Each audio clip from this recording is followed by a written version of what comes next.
Hello and good night, everybody.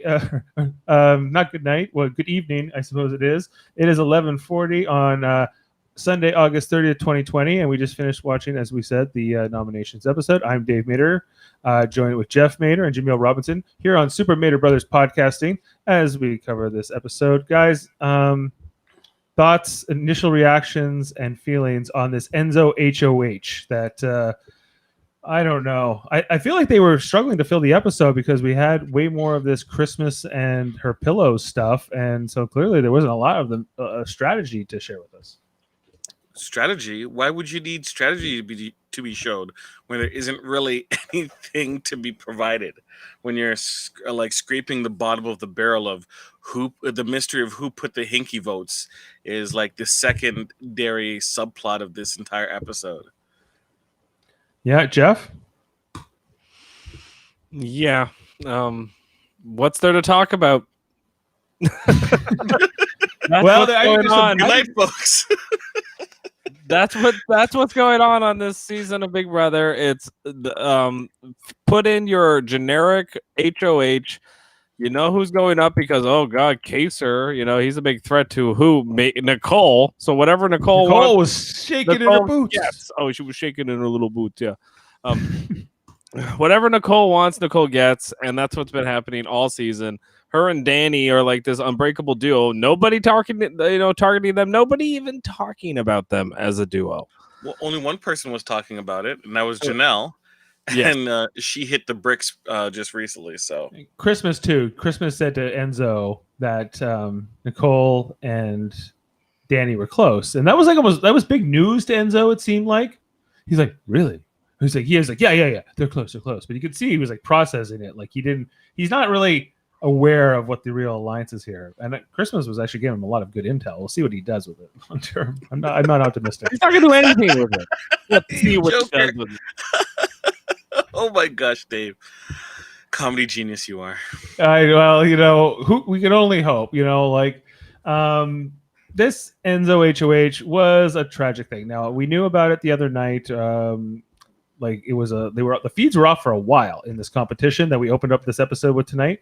And it eventually got out that it was Enzo that won. But knowing that wasn't quite the same as living through this episode, because the competition and knowing that it came down between Enzo and Kaysar so closely as it did, and Memphis, right? No, Memphis was eliminated in the first round. Who else was in the final? Cody was there, and David. It was David, Enzo, and Kaysar. Yeah, those were the three that were near the end. Yeah, they were close. Like, I would have taken a David HOH. I would have taken a Kaysar HOH. I did. Enzo HOH was a waste of time. It's Cody. Cody has the HOH, and he's doing whatever Nicole wants. Well, Enzo made sure to point out to everyone that this was his HOH, and anyone is a target. And then when it actually came behind closed doors, no, Kaysar is the target with the flimsiest of reasonings. He never talked game with me for 4 weeks. But the flip side of that is also the same. Oh, you're breaking up the Jaemeel. Did he drop? Yeah, well, he said his internet was having some issues, so sometimes he might pop out and pop back in. He might. All right, but we can keep this going here. So this whole competition, Jeff. Mm-hmm. What about it? Well, just was it hard for you to watch it, knowing you knew Enzo, it was going to be Enzo, but yeah, it kind of made me sad because Kaysar was so close. He was so close to getting the HOH, and Enzo didn't even need to win it, and still felt the need to win it for some reason. And he's won a veto already. He's made a big target out of himself, for sure. Somewhat unnecessarily, but I think he would have been smarter not to have won it and let David or Kaysar win it, because one of those guys were not going to target Enzo. Most likely they're going to target Cody or Tyler or Danny or the big power Nicole, the big powers in the house, I would imagine, right? So they're not going to go after Enzo. So I mean, if you're Enzo, then you get one of those people out without any blood on your hands. I mean, it's perfect. You don't have to do it later, and then they can't do it to you. Right. In a lot of ways, it would have been a great thing if that's what he had done. Yeah, I agree with you. Like, I just think Enzo's a guy who has to win things. I think he's competitive by nature, and I also think that I think maybe in his mind he's building a resume. Look, I won a veto in like the second or was it the first week he won the veto? Yeah, he's back. I don't think really anybody And cares what you do at the beginning of the game. How many HOHs or vetoes you want at the beginning of the game? does he think though that they care? Probably. All those guys in the house seem to think that competitions are the most important thing in the game, and sadly, they've become that. In a lot of ways. But it shouldn't be that way. It really shouldn't. It should be more about your social game, which Enzo has a good social game, so he really didn't even need to win this HOH. I think he would have been smarter to have let Kaser or David win it. Jaemeel has rejoined us. Jaemeel, sorry, you got cut off in your thought there. Just maybe you want to respond to what you've been hearing from us on this Enzo winning this HOH. I can't hear you.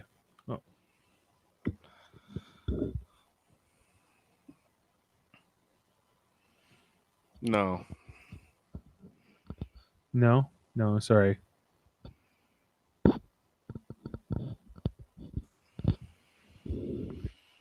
Okay. Oh, there now. Yeah, you're back. You're in. You're in. This is not helping in terms of reducing my anger about this season at all. At all. Serenity now. Oh my gosh.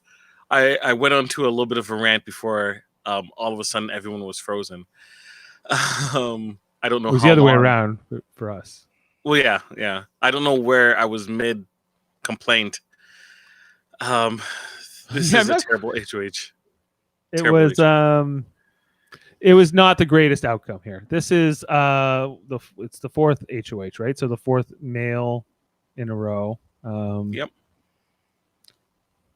And we get these lame duck nominations again tonight. Like, just these were really easy softballs for Enzo. He's like, well, I might put up, to see David. He thinks he's doing this or whatever, and he's not. And so David was never going to be put up. David is kept because Christmas, Bay, and Day all don't like him, and if he's put out, he would actually be voted out. So you can't really use him as a pawn. Additionally, that makes things interesting. David is so inept to this game, it's ridiculous. He had a conversation with Devon, and said he wouldn't want to win the veto because if he were to use it, they might put him up. To which Bay had to take a pause and explain to him how the veto protects the person who wins the veto and uses it. So this dude is clueless. It's ridiculous. Oh my gosh. I don't know. Like, would someone have to coach him if he got HOH? He's like, wait, I got stuff? Oh man, that's cool. I don't know how you get on the show and not know how a power veto works. I don't get that. It's not even that you're a recruit. This is your second time around, so you've read the rule book. You think you would have at least watched his season? It's not that hard, really. It's not that complicated. There has to be a Big Brothers for Dummies, and like he's in there all day. All he has is time to ask everybody, how does this work? But everyone says that they're done with him. They can't do anything with him. What was it? Was it Christmas in particular tonight? Who said, David, whatever. The thing is, when you're in sequester, like, they usually give you seasons to watch. So unless his sequester time was really short, and even if it wasn't, like, let's say it was like 5 days. That's 5 days you can watch Big Brother, the show that you're going to be on. Yeah. Like, why wouldn't you, like, hey, you know what? I'm going to watch it and take notes. Right? Yeah. Anybody that has to take notes to go play a season of Big Brother All-Stars shouldn't be on the season, though. Right. Right? Like, he shouldn't even be there. I mean, this is what it comes down to. They should have casted anybody else other than him for this season. Maybe bring him back on a newbie season where he can learn with those people, but not this. This is just, he's out of his league. Yeah, like, I don't know if he's even worth talking about, really, but he wasn't. Nope. Yeah, he wasn't going up on the block, but Enzo was kind of like playing around with the idea of putting Ian up a little bit. I don't know if that was ever going to happen.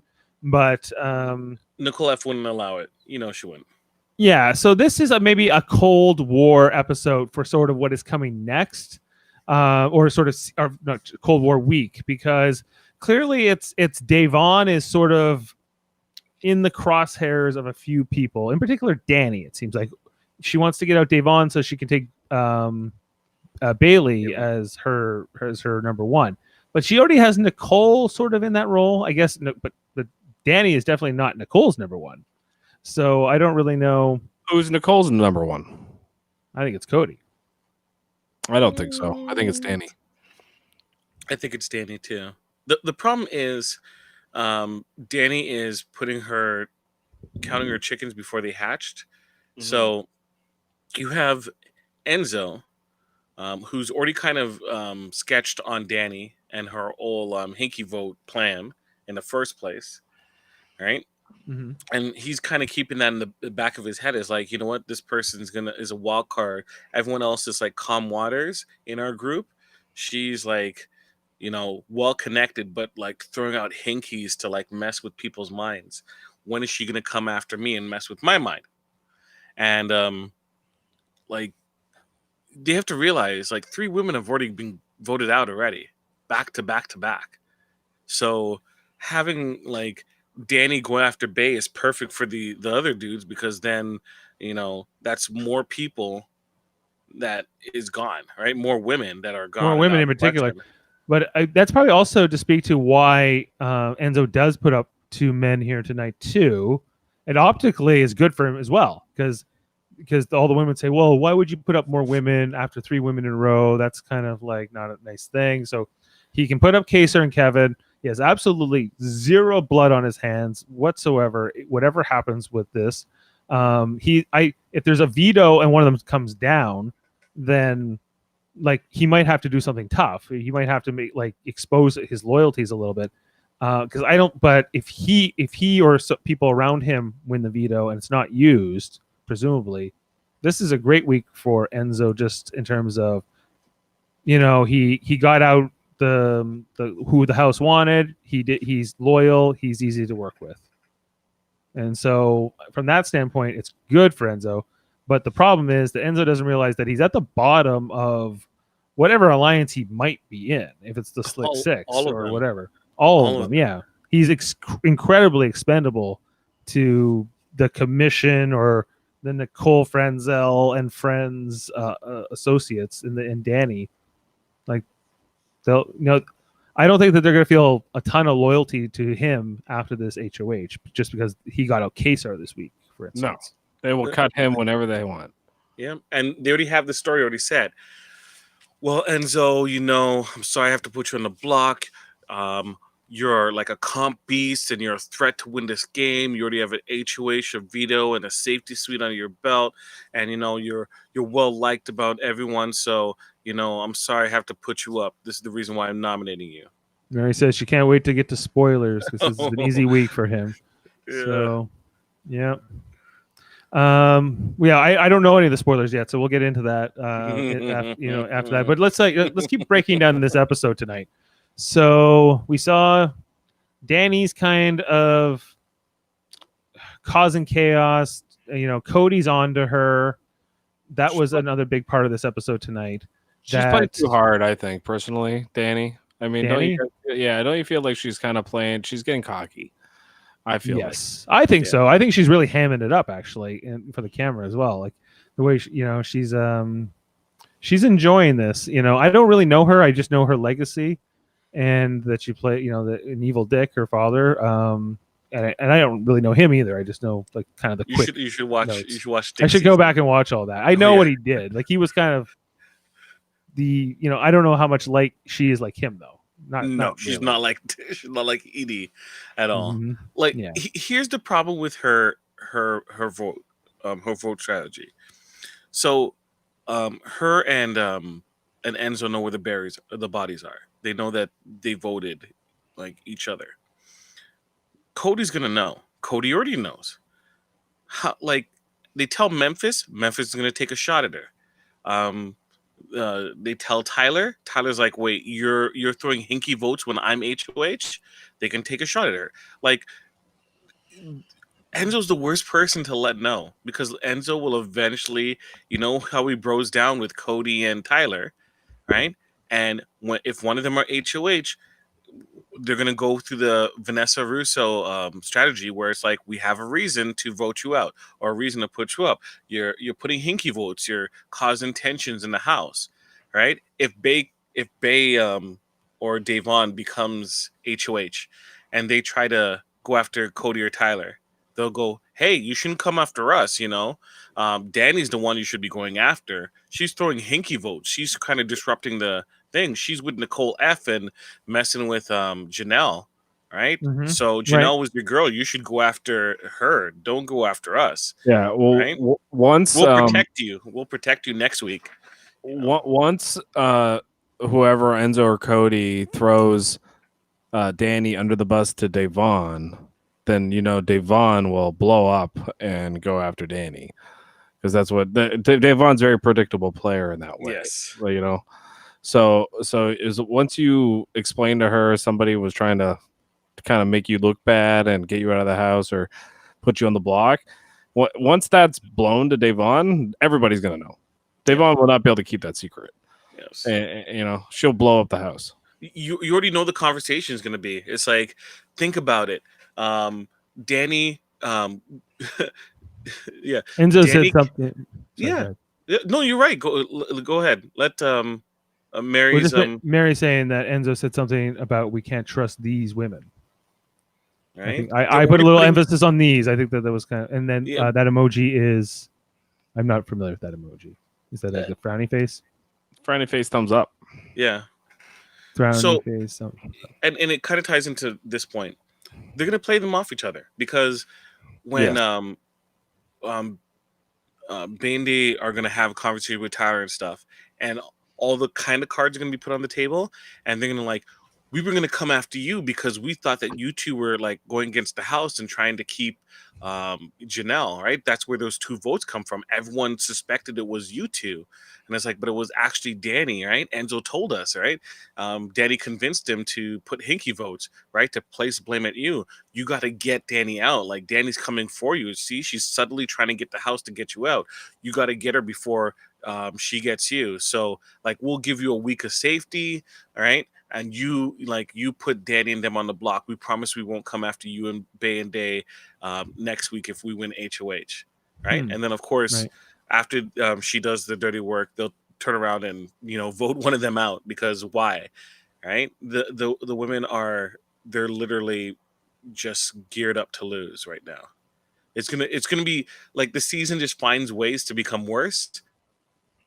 Yeah. Well, like it's not as entertaining to watch right now. All I can hope is that this boring play is going to turn into something later. It might, but I do not have any hopes whatsoever. Now, it could. We could see some epic drama. I hope we do with Nicole Franzel because that girl, she can't. She's holding on for dear life with this idea, like, oh, I'm so nervous that I'm going to be put on the block when you're controlling the house and everybody knows it. And then, but like, that gets old. Like that happened with like Rachel Riley, and that happened with like other players that had control at the beginning. Devin, I can count a bunch of them. Where they have Beast Mode Cowboy, where they have this power at the beginning of the game, and then once it gets further into the game, they become a pariah. And that's what I think is you're gonna see with Nicole Franzel this year. Well, who's okay? Nicole is. Wow, what do you say about Nicole Franzel? Okay, and how can everybody be terrified of Kesar winning the HOH tonight? Like, just on that point, like she was the first to say, "Oh no, if Kesar wins, it's the worst case possible scenario." I could see him, like she's always like whining, worried, whatever, but also Tyler was worried. Of course, right? Everybody in that alliance, Danny, all of them. And I was like, well, how can he can't put you all up. So what's the thing. What's they the all like have to win veto, and then like it's nonsensical because like Nicole shouldn't even be worried because he would go after Tyler and Cody. he wouldn't go after her. She might be the back, not a backdoor, but like A replacement option. nomination, Yeah, right? But it like would also be he's her not going to shield just take gone. a shot. He's not going to take a shot and just use it to get rid of Nicole Franzel, He might. right? He might. I don't know. I don't think he's wasting that type of his But is lone Nicole HOH. Franzel not weakened by Cody going, for instance? Yeah, in terms of the Get her out the next week or the week after. But she'll be fine because the next week after that, Kaser's going on the block no matter what. exactly.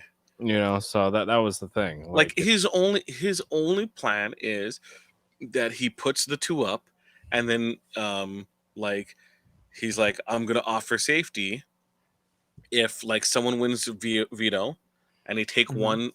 one of them down. He puts up like David, right, and then says, "Hey, don't vote me out for 2 weeks."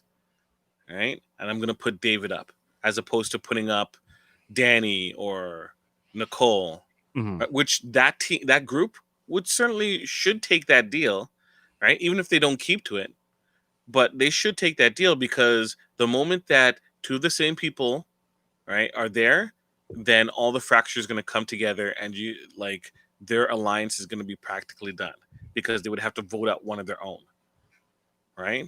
Yeah, eventually these loyalties have to be exposed, like who's with who or who's going to vote what way. And yeah, you can try to say, well, we're getting out Davon, for instance, like eventually when everything starts falling apart, because she was the hinky vote, like says Danny, for instance. But is that really going to hold up? Like eventually, I think to the big alliance, they just want to go, okay, Kaser goes this week, then next week we'll take out Devon, Bailey, or Ian. Then the next week, same people. Then the next week, Ian or whoever is still around, and then we'll play. That's what Kevin will go eventually. Kevin, and then we'll play. And then okay, so let's say that this goes the big alliance's way, like all the people that weren't just mentioned. What are the two sides? Can we imagine that that's Cody versus Tyler, perhaps? Like, and no, right now it's Cody and Kylan. They'll be together, and I think they'll be with Enzo. So those three, I think, will be together, and I think you'll see Danny, Nicole Franzel, and Christmas be on the same side. Although Christmas might be the person who's willing to flip because she knows that Nicole and Danny are ride or dies. But I don't think Cody and Tyler want to work together long term. Like, not necessarily, but they have a better chance together than breaking up Danielle and Nicole. So no, yeah, it will all depend. Like in my version of things, Danny and Nicole fall onto Cody's side of this alliance, right? In the eventual aftermath. And then that would leave, it would be like Christmas and who else am I missing? Tyler, of course, and Enzo, I guess. No, that doesn't make sense, right? Because Enzo would go with. Exactly. Where does Bailey fall? We're under the impression that Bailey, Davon, Ian, Kevin, David are all pieces that will be eliminated. Christmas will always be with the guys. So then, but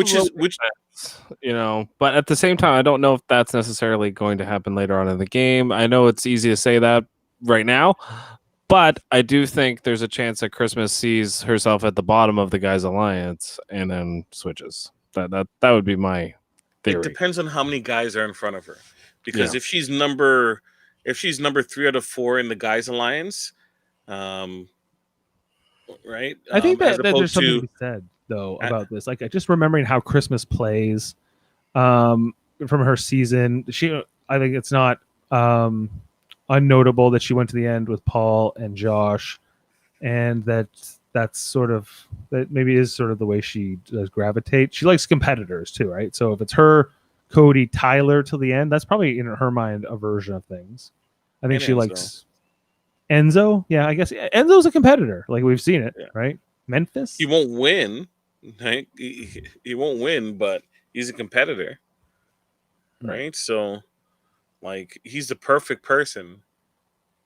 because I don't see him winning like BB Comics, right? No. And to winning that, right? He needed a 3-ball in the hole type HOH. That's what Enzo He needed. won skee ball. He basically won a skee ball. skee ball competition. A Jersey dude won skee ball. Yeah, well, Cody was a disgrace for Jersey in this competition. He was not bred for that.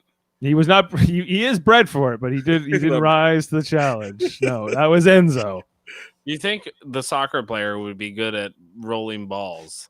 You know, like you think he couldn't use his feet. That's why. That was why. If he could use his feet, he'd probably do good. And just one more thought on Enzo too. Like, because the other night we said, Rob, sister Nino asked me, what Star Trek character Enzo is. There is no Star Trek character like Enzo. I was watching him more tonight than I have seen him all season because I don't know him, and I'm like, there's no one. He reminds me of no one. Like from that franchise, but he's just like he reminds me of other people I know. He's just like a Jersey Italian. He seems like he belongs on Jersey Shore.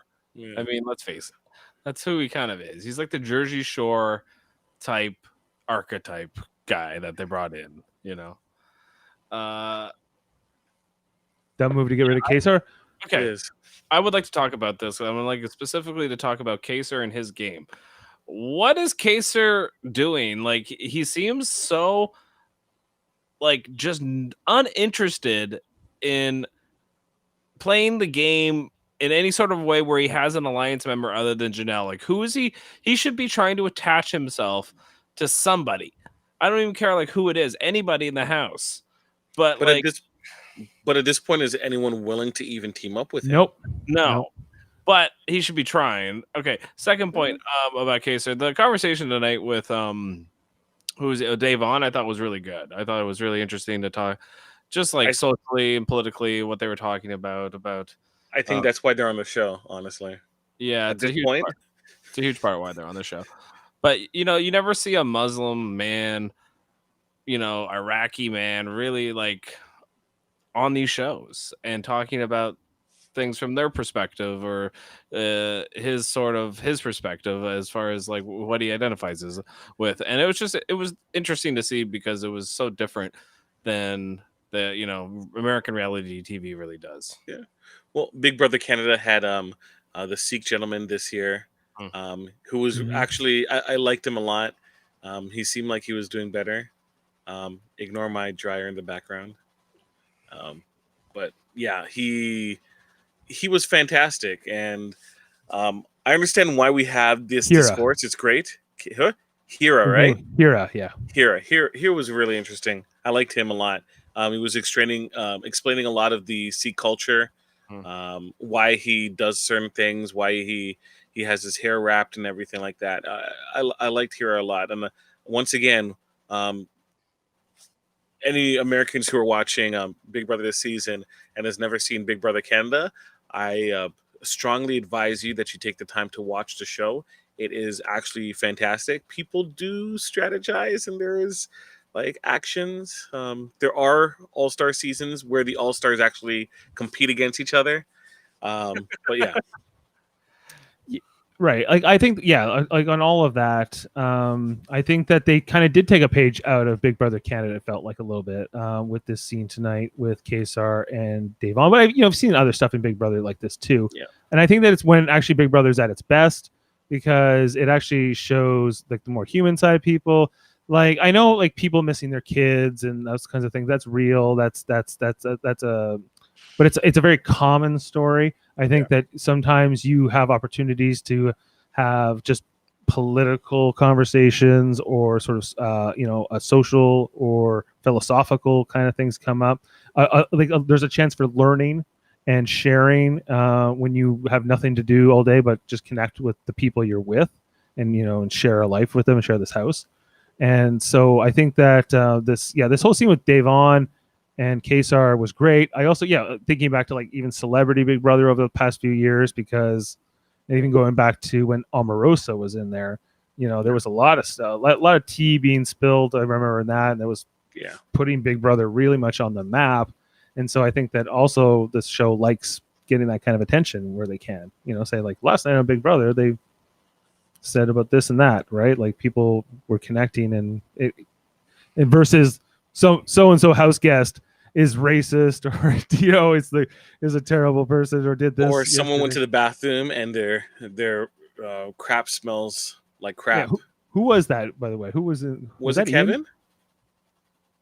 I thought it was Kevin. Ian, but Oh, I okay. don't know. I Either don't know. or, like you're like literally by the toilet, like They hang out in the toilet Gosh, what do you It's a expect? common spot where they hang out. They hang out there a lot. because that's where they do their makeup. Right.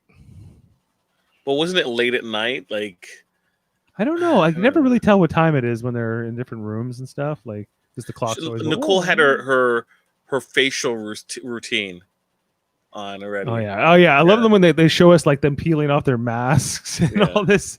Like, although it's interesting.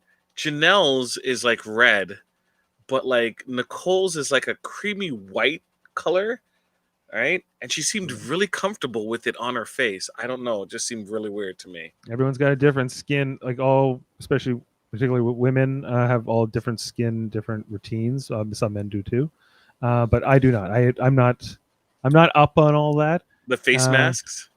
Like I just don't know enough about it. I used to market some products, but that was many years ago. You should have sampled it. Not to say that your skin routine isn't already top notch, but all of us, including guys, we need to look after ourselves.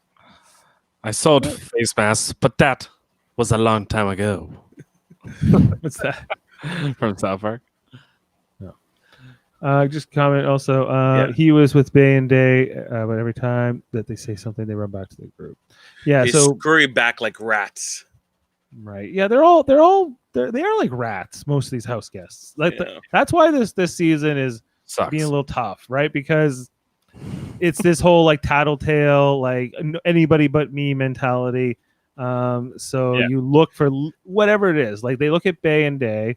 And they say they're each other's number one. I'll never get in there. That's no good to me. Okay, them, right? And everyone goes, yeah. And so now it's them for a while until they're one or both are gone. In Danny's case, she just wants one to go, and then she'll be satisfied. I personally blame Sandra Diaz-Twine for this. Yes, anybody me mentality, and it's a. Oh no. Oh no! Just Sandra Diaz-Twine, even though she's a much better TV character than pretty much any one of these players. Okay, she started this mentality in Survivor that hey, just make sure it's not you every time, and just go rat at whoever to whoever. If your name comes up, make sure you get rid of that person no matter what, and. Everybody's just taking that strategy and just like blown it up a million degrees, and now it's painful. It's painful to watch. Yeah, even on a casual basis, like versus even like what you hear from inside the house it's like I wouldn't have a lot of fun playing that game. No, because you're either in the alliance and you're not on the hit list, or you are, and that's just what it is. And they just decide when you go home and when you don't. Right. Yeah, and it sucks, and it's just like I don't understand why this continues. Like I guess it just goes to show that groupthink dominates. A majority will take out a minority no matter what and make them feel like it's a hopeless cause. And I just don't like watching that. I don't think I would like it if I was in the minority whatsoever. Even if I was a Bailey or Devon right now, it's not them going home, but like read the tea leaves, like look around, like who's hanging out with who. And why is that happening? And you have to kind of just pay attention. And I don't think a lot of these players are in the game, especially specifically people like Memphis and David and Bailey and Devon. Those players that should be the other side of the house don't even know they are the other side of the house. Yeah, and Mary's right. It really makes it boring, and I just don't know if I would be part of the cool kids. I suspect I personally would not be. I think it's hard to be fit in with this crew, like with the Cody crew. That's the standard. Because they're like they're more like model types. I don't know. Like, you know how Kevin's all intimidated? Like, I think a lot of us would be. At least I think I would be. I don't know if you feel the same, Jeff. Like, or if you would just be like, I don't get why other players like Memphis and Ian and Christmas are all these people, David, they're all kind of just like allowing, to me, Nicole, Danny, Cody, and Enzo really run the game with a little bit of Tyler. Like those 5 players are running the game, and nobody seems to care. Like nobody seems to form an alliance that's bigger than 2 people. It'd be nice to see a counter alliance bigger than 2 people. Jaemeel has rejoined us, assuming his microphone is working. Is it working? It is. Yeah, you're good now.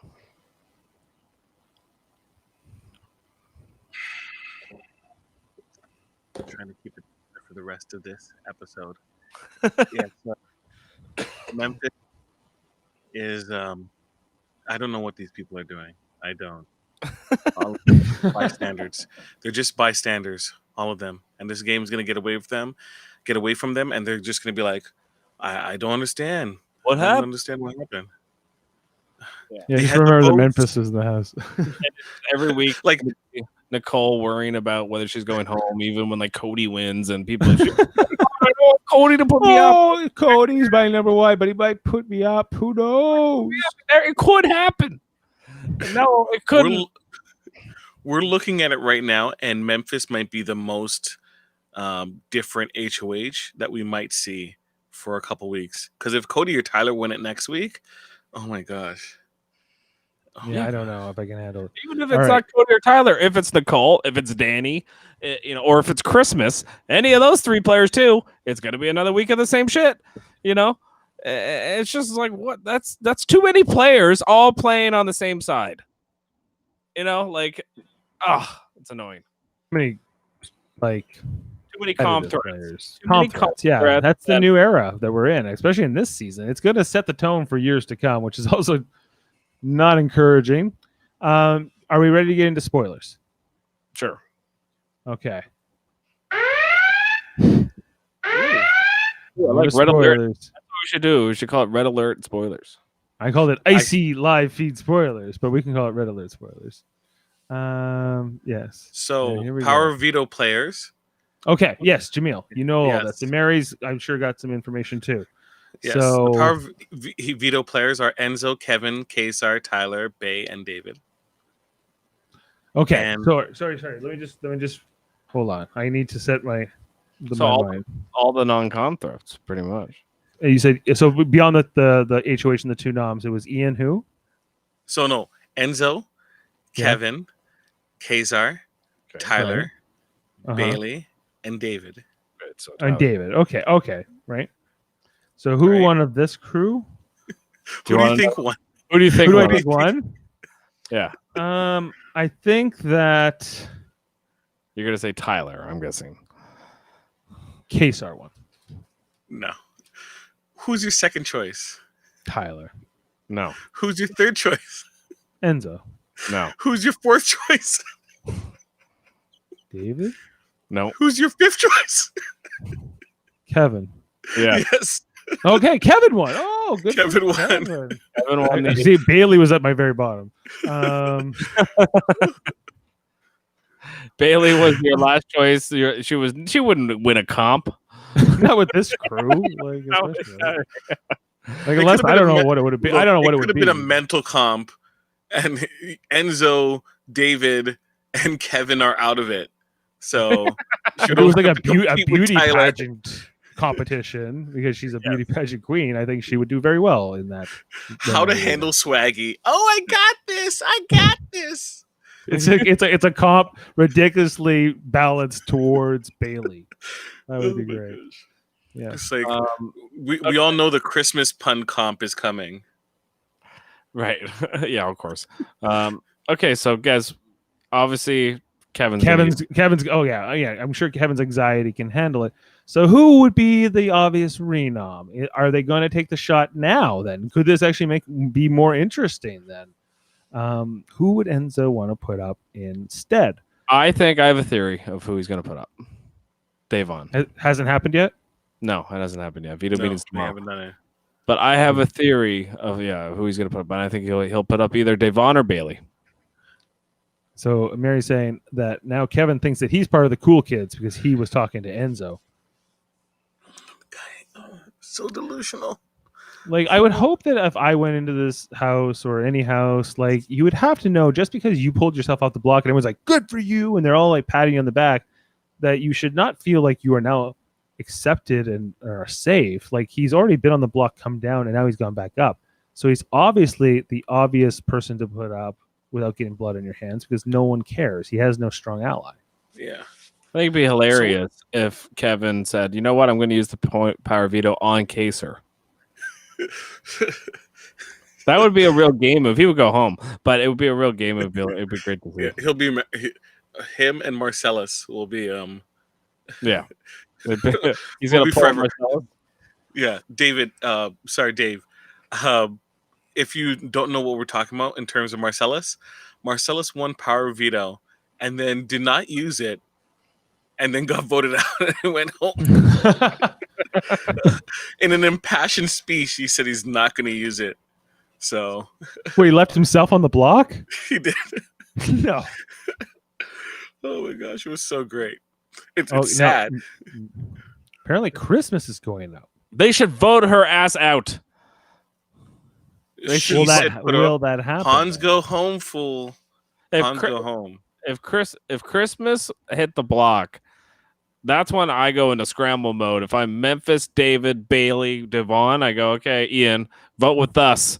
That's 5 votes. That's it. Done. It's gonna be great for Christmas if she stays, though. No, here's the thing. This is great for the Tyler and Cody, because now you can kind of position the house to like, Kesar, work the house and convince them to vote out Christmas, and then you like tell Nicole, it's like, yeah, you guys can get rid of Christmas. You know, she was talking ish about you. I think she was the hinky vote.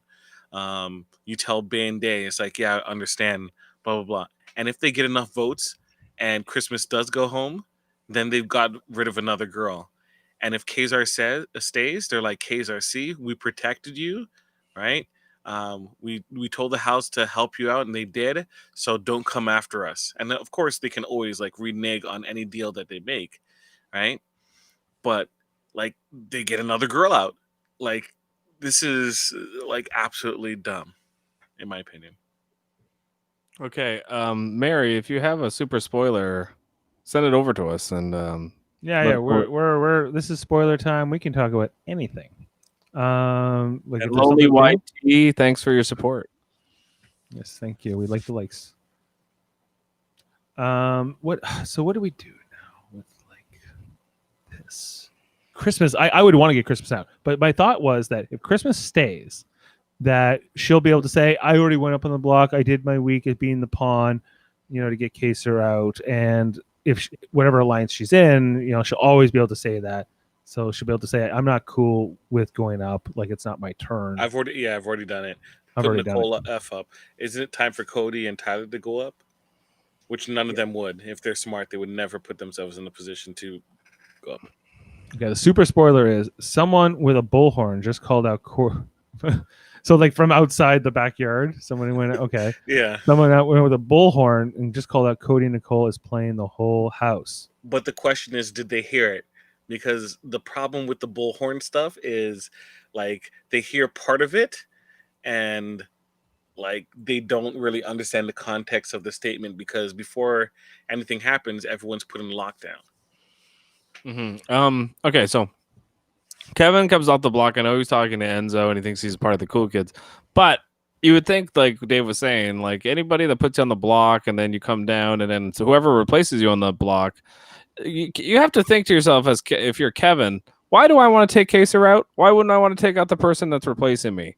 Like why not try to form something? Now I'm off the block. My vote counts. I can, maybe team up with somebody that's, feeling the same way. You have to have like be brave, like have like pride. Like Kevin is like really like sad. This man is a sad. Like I'm glad he pulled himself off the block, but just watching the end of this episode tonight where he went up, he's like, I'm up now. Like he's so. I guess it's good. I'm against a big target. No, it's not. You should be working with Kaysar and Janelle and all of that. But you're like his mentality is I can't go against the whole house. I have to be accepted by everybody. That is what he has to do. Again, Kevin, a player I'm not as familiar with, but I'm not impressed by. I except for this veto, I guess. But that's just him running for his life. We'll see how this veto win goes when they actually show it. Because how much of that was like he really got out there and got it. I guess we'll talk about that Wednesday. But unless someone slipped on a banana peel and he won. Yeah, unless it's such a random whoever anybody could have. David accidentally gave it to him. Yeah, David was like, if I do this, he did the topaz or something.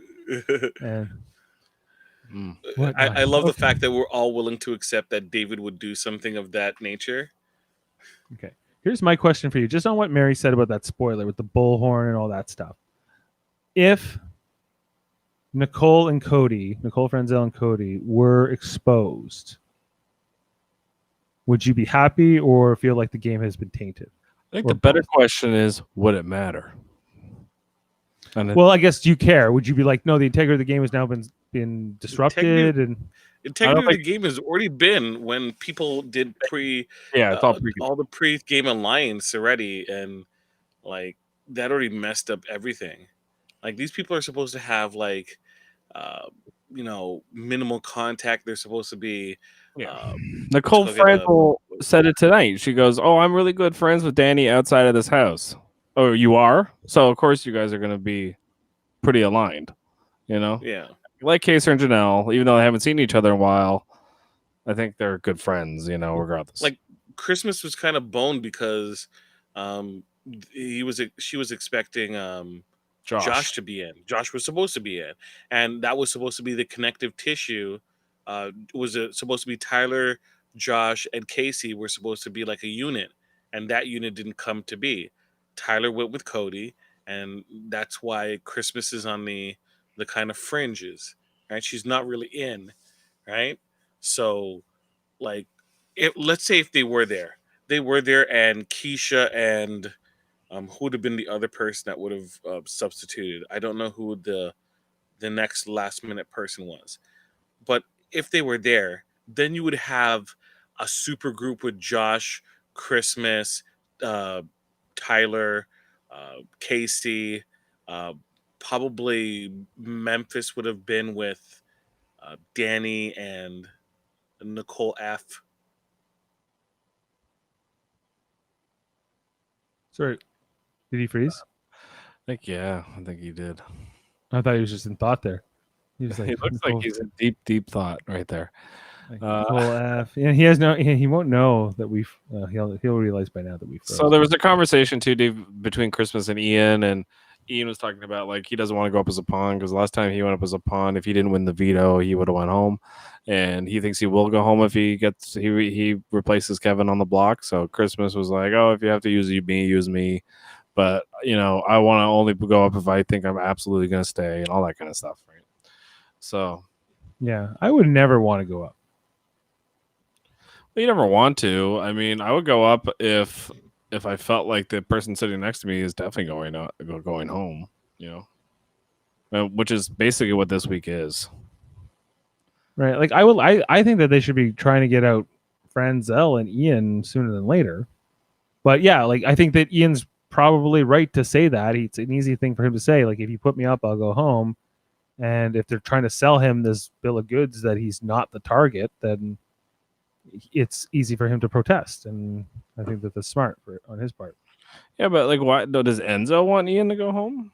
Like, like what? You know what I mean? Like, why? Who does Enzo want to go home? Right now, he just wants to sort of. Yeah, he just wants no blood on his hands. He just wants to have a successful HOH. He's safe for the week, and that's it. Like, yeah, whatever new connections he can make. I think this is just it is for him. It's just opportunistic. It's Just like when Memphis did. When Memphis was HOH, I'm HOH, and Memphis survived it, right? So Enzo was like, yeah, I'll survive it too. I'll just get out someone easy. Oh, he's back.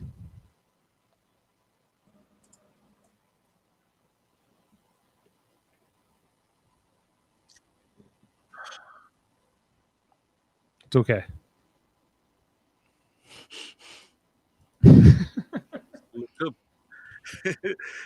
Like I'm left ranting for like what seems like 2 minutes, and then all of a sudden I take note and I'm like, wait, you guys aren't talking. Right? Literally, I'm like, it takes me so long. It takes me so long to come back because I'm still talking about it. You think we'll put Danny up, like Enzo's thinking about putting Danny up? Isn't he allied with Danny? No, not really, because once again he feels that Danny's sketch. Right. He Cody doesn't think, said. yeah, he doesn't think that Danny's sketch for putting the hanky vote. That's not the problem. The problem is trying to bring up the hanky vote every 5 seconds, and then like trying to cast it on other people. Yeah, well, she's playing a dangerous game, like we said. Like I think they might cut Danny sooner than later because all of this baggage will eventually cut up to her when people compare notes. Yeah, it's coming eventually, hopefully. Okay. Is there anything else you guys want? Oh, maybe not for Jaemeel. Jeff, is there anything more on this episode we should, or on the spoilers we should cover? Not really. Like I think, like, other than like this just happened about an hour ago, the whole bullhorn thing, and it was Memphis, Kaser, and Christmas were in the backyard when it happened, so they would have heard it. Okay, well then I hope I personally, because I'm not sharing for Franzel in particular. Cody, I'm sort of neutral on, but yeah, I just think, for the most part, I'm just tired of the season already. I just think every time an HOH comes up, I only want like 1 or 2 people to win it now, and it's not very exciting because the odds are always against the house always wins, and that's what's happening right now in Big Brother. Yeah, the house always wins. That is the name of the season, and I suspect we will be seeing Kaser walk out those doors though on Thursday, and then we'll sort of get going, I guess. Sort of, and then it'll be Davon and Bailey and David will be like, and Memphis. Those will be like the next people to go out. Maybe Kevin. Yeah, they got plenty of people that they can get out. Yeah, exactly. They have it set up exactly the way they want it. They have a bunch of players to get rid of, like Ian and David and Memphis. That's what Nicole's freaking out about, I think, because I think that she's like, I got this all lined up. I have it perfect. I got it pre-gamed out the wazoo, or at least I have pre-existing relationships with people that I can exploit, like Ian, like Danny, and like your point, like they know exactly who they're getting out, and those people have no idea. And she has to just make sure she just stays tight with the players that keep winning the competitions, which is what is happening. Which is what Christmas is doing too. Yeah, Christmas will win the competitions when she needs to. Yep. Okay, well, that's been this episode, and the spoilers coming up for this week on week 4 of Big Brother. We will be back Wednesday to talk about the Power of Veto episode and whatever we might uncover there, and then Thursday we'll be back for the live eviction, as we will be also doing some other podcasts that on those nights with our Star Trek podcast, which is called Live Long in Podcasts, which we do multi-times a week. We just did Star Trek Radio Theater tonight. That's why we were on so much later. And if you like to hear the Wicked Witch of the West as Major Akira, well, go check that out because Jeff just did that. And we had a whole bunch of fun voices. We had Barney the Clown as Gul Dukat. So yeah, it was quite the night. I like to say just a quick shout out to Mary Atkins here, who's always, up with us after these Big Brother episodes, giving us the hot fire from her keyboard about what's going on in the house.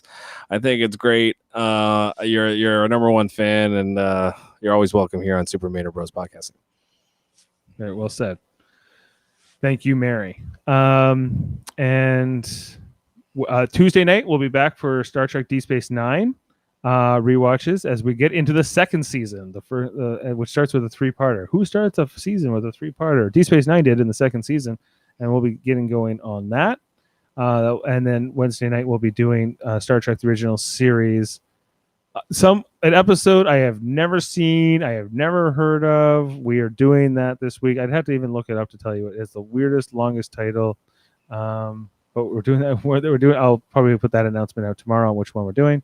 And Thursday, Star Trek Lower Decks. So Untrivial Debates is our other channel. We just did that yesterday. So with a lot of fun on Trivial Debates. It was our friend Kevin Millard hosting, myself, Chris Seymour and Jody Simpson competing. So check that out. We talked about movies, TV, sports, and more. And we'll be doing a special teams tag team royale next. So that's very exciting. You're hearing that here first. All right. Thank you, Jaemeel. Thank you, Jeff. And good night to everyone out there in the internet. And have a great week. Remember the golden rule. Treat others as you would like to be treated. Yeah, don't forget the golden rule. Okay.